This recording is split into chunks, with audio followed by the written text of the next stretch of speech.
रामकृष्ण परमहंस, अगर आप पढ़ेंगे गॉस्पेल ऑफ रामकृष्ण वचनामृत, तो उसमें वो कहते हैं कि मैं तामसी डॉक्टर और तामसी वकीलों का हाथ का पानी भी नहीं पीता हूं। शब्द है तामसी, याद रखना। उसमें लिखा है नहीं लिखा है वो अलग बात, पर हमारी गुरु परंपरा को जहां तक मैं जानता हूं तो तामसी वर्ड उसमें ब्रैकेट में पढ़ लो। क्यों डॉक्टरों के हाथ का पानी रामकृष्ण क्यों नहीं पिएंगे? क्योंकि बोल रहे हैं कि तुम साधारण मनुष्यों के टट्टी और पेशाब और खून के जांच करने के भी जो पैसे लेते हो। वलसाड़ के अंदर मेरे बहुत परम मित्र हैं डॉक्टर महेश आचार्य, वो कहते हैं कि एक एक चेकिंग के ऊपर हमें इतना मोटा लिफाफा मिलता है, अगर मैं ये काम करूं तो करोड़पति हो जाऊं। मैं ये नहीं कहता हूं कि सारे डॉक्टर वो काम कर रहे हैं, लेकिन जो डॉक्टर ये एलोपैथी की जितनी लॉबी है या दूसरी कोई पैथी है, विवेक से देखें क्या ये लिफाफे नहीं ले रहे हैं?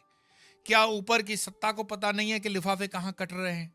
ये जो माँ कार्ड है, ये जो हेल्थ कार्ड है, उसके ऊपर कितना बड़ा स्कैंडल चल रहा है।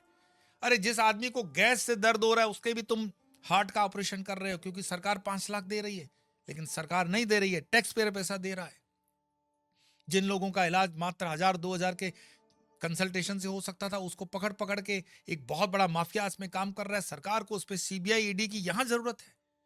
टैक्स पेयर का हजारों लाखों करोड़ का धन उसका दुरुपयोग हो रहा है, और एक पर्टिकुलर डॉक्टरों की लॉबी करोड़पति हो रही है। मैं पर्टिकुलर बोल रहा हूं क्योंकि मुझे सुप्रीम कोर्ट से बड़ा डर लगता है। मानहानि वाले आ जाएंगे तो चवन्नियों को भी आजकल करोड़ों की मानहानि पे केस करने का शौक है, परंतु विवेक इस देश का बर्फ में लगा हुआ है, और हम इतने मरे हुए हैं कि आंख खोल करके देख नहीं रही है कि हो क्या रहा है।